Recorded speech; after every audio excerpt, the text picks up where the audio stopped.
Complain কেন? না মানে গভর্নমেন্ট অফিসারদের তো চা সিগারেট এসব খাওয়ানো বারণ আছে, তাই ভাবলাম হরলিক্স কমপ্লেন এসবই খাওয়াই। তাছাড়া পুলিশের যা বারবার তো তাদের তো মনে হয় রোজই কমপ্লেন খায়। তা অভিযোগ তো নিশ্চয়ই পুরুষেরা করেছে। সেটা পরে বলছি, আমি একটু সার্চ করব পাশের ঘরটা কি আছে। বাইরে তো করেছে মহিলা অর্গানাইজেশন, তাই বাইরে থেকে পুরুষেরা এলে ওই ঘরটাতে বসতে দিই। এবার বলবেন কমপ্লেনটা কি ব্যাপারে? এটা ডিসক্লোজ করা যাবে না, তবে কমপ্লেইন এসেছে আপনাদের ক্লায়েন্টের স্বামীদের কাছ থেকে। হোয়াট? তারা মনে করছেন তারা অবহেলিত, অপমানিত এবং কিছু কিছু ক্ষেত্রে নিগৃহীত হচ্ছে। বাজে কথা, একদম বাজে কথা। আপনি নিজে একজন মহিলা, তার উপরে পুলিশ। আপনি না বুঝলে কে বুঝবে? মেয়েরা নিজেদের পায়ে দাঁড়া, এটা ওরা চায় না। হ্যাঁ, সব বুঝতে পারছি। আসলে আপনারা সংখ্যালঘু বলেই ওদের এত অত্যাচার। সংখ্যালঘু? কে বলেছে আমরা সংখ্যালঘু? যতগুলো স্বামী ঠিক ততগুলোই স্ত্রী। আনঅফিশিয়ালি বড় স্ত্রীর সংখ্যায় বেশি।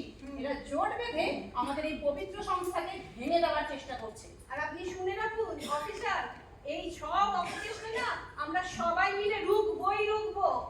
ভুলে যাবেন না অফিসার, রানী রাসমণি, সারদামা, মাতঙ্গিনী, হাজরার জানা এই পশ্চিমবঙ্গ। আমার একটা সাজেশন আছে, আপনাদের এই সংস্থাকে অন্য রাজ্যে শিফট করুন। কেন?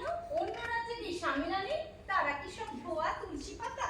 তাছাড়া এটা কি কোনো ভারী শিল্পের মতো অন্য রাজ্যে শিফট করা যায় বলুন? কিন্তু আপনারা যেটা করছেন সেটা কিন্তু পুরুষদের বিরুদ্ধে বদলা নেওয়া।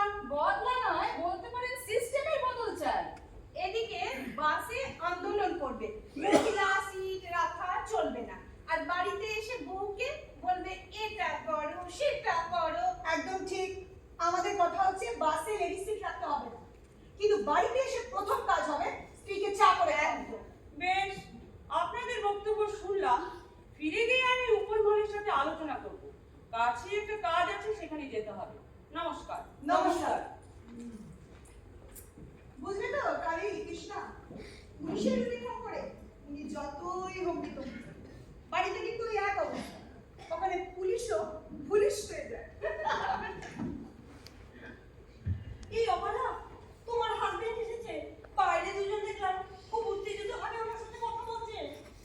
সে কি আমাকে যে বলেছিল সরকার 6 মাসের জন্য কাশ্মীর পাঠাচ্ছে, এখন থেকে মস্তি চলে এসেছে। আরে নিজের স্বামীকে এত ভয় পাচ্ছ কেন?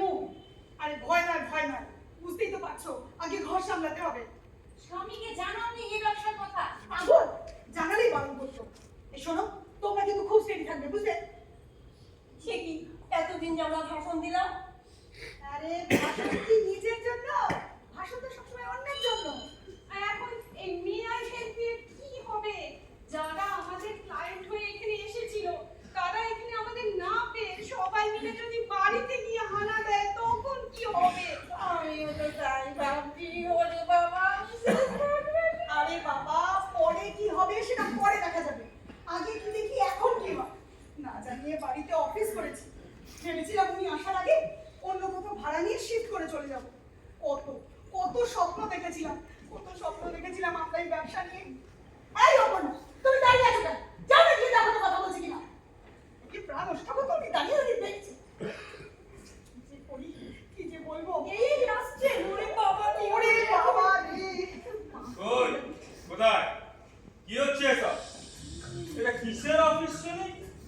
এটা কি পুরুষদের পিন্ডি চট্টা